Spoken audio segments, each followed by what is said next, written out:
গাড়িটা চাঁপাইনবাবগঞ্জ যাবে, ঢাকা থেকে ছুটেছে দেশ ট্রাভেলস।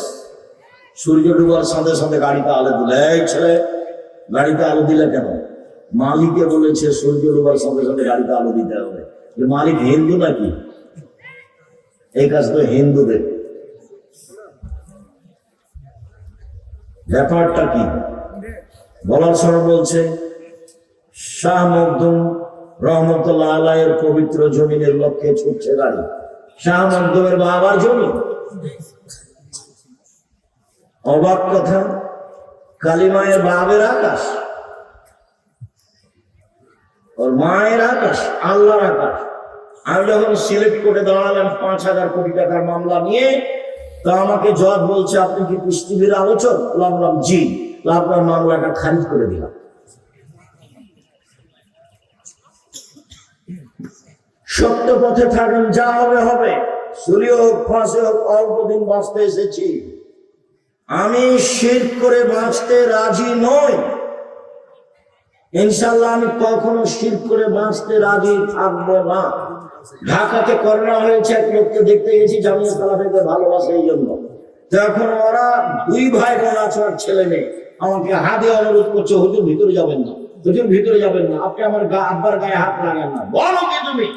আমি রাজশাহীতে গেছি, তোমার বাপের গায়ে হাত লাগিয়ে দোয়া করে যাবো। এই জন্য তোমার বাপের গায়ে হাত লাগিয়ে দোয়া করবোই। এতে যদি আমাকে করোনা ধরে, আমি বলবো না তোমার বাপের কারণে আমাকে করোনা ধরেছে। আমি বলবো পৃথিবী সৃষ্টির 50,000 বছর পূর্বে আমার নামে করোনা লেখা হয়েছিল, সেই জন্য ধরেছে। আমি তো এইটা বিশ্বাস করি, রাসূল সাল্লাল্লাহু আলাইহি ওয়াসাল্লাম বলেছেন, মানুষের 4টে জিনিস লেখা আছে পৃথিবী সৃষ্টির 50,000 বছর পূর্বে। 1 হায়াত, জীবন। 2 মরণ। 3 রুজি। 4 রোগ ব্যাধি। সেই দিন যদি আমার করোনা লেখা হয়ে থাকে, তাহলে আজকে আমাকে করোনা ধরবে যদি আমি পাথরের ভিতরে ঢুকে থাকি তবু। আর যদি সেদিন লেখা না হয়ে থাকে, আজকে ধরার কোনো প্রশ্নই আসে না। আমি ইসলামকে এইভাবে বিশ্বাস করি, স্বামীকে করোনা হয়েছে, স্ত্রীকে করোনা হয়নি, দুজন একসাথে আছে। আর যার করোনা হয়েছে সে খাওয়ার পরে ফেলে দিচ্ছে, যে ফকিরে খাচ্ছে, ওকে করোনা ধরবে। আর আমি নাকি ওর গায়ে হাত দিলে করোনা ধরবে। অবাক কথা। সতর্কতাই যদি করোনা না ধরতো, তাহলে ঢাকা ফিউচার পার্কের মালিককে করোনা ধরতো না। তারা তো দেশের পানি খায় না। তাহলে হিসাব নিকাশ কিছু আছে। বোনাইয়া, শিরক করোনা, শিরক মহাপাপ। লোকমান হাকিম বলেন কিভাবে ছেলে মানুষ করতে হবে।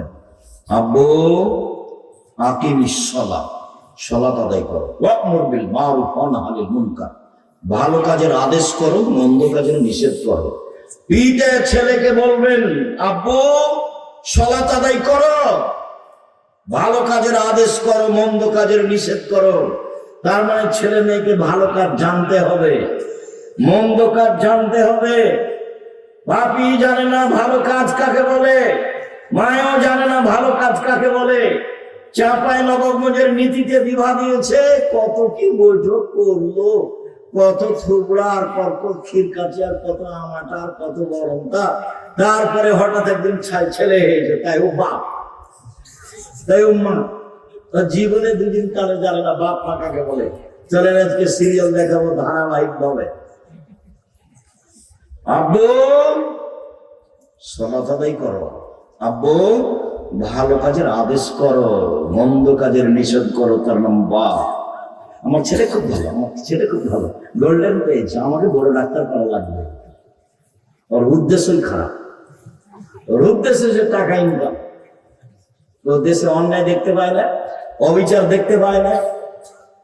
গাড়িটা যখন ওই ইয়ের দিকে, কানসার্টের দিকে যাচ্ছে, মহানন্দার উপরে ব্রিজ, ও টাকা নিচ্ছে কেন? কদিন যে বন্ধ থাকলো, কে টাকা নেয়? কেন নিবে? যে আদাবাজি করে খাও, হিসাব পাও না কেন? দাগাবাজি করে বেড়াও, জুয়ার চুরি করো কেন? রাহাজানি করো কেন? অবিচার করো কেন? অন্যায় করো কেন? পৃথিবী অনেক বড়, নিজে উপার্জন করে নিজে খায়। আরে দিন মজুরি করে খাবো, তাতে কি আছে?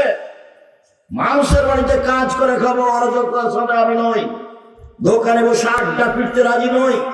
এশার সালাত আদায় করে বাড়িতে গিয়ে ঘুমিয়ে যাবো। দোকানে বসে আড্ডা পিটবো কেন? দোকানে বসে আর একজনের বদনাম কেন?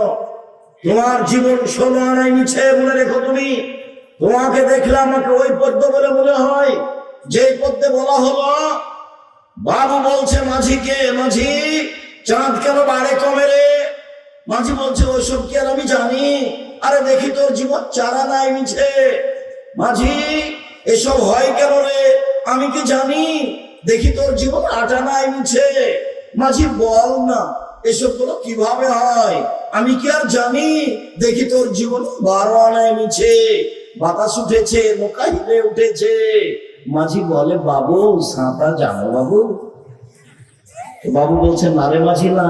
মাঝি বলছে এখন বাবু তোমার জীবন 16 আনায় মিছে।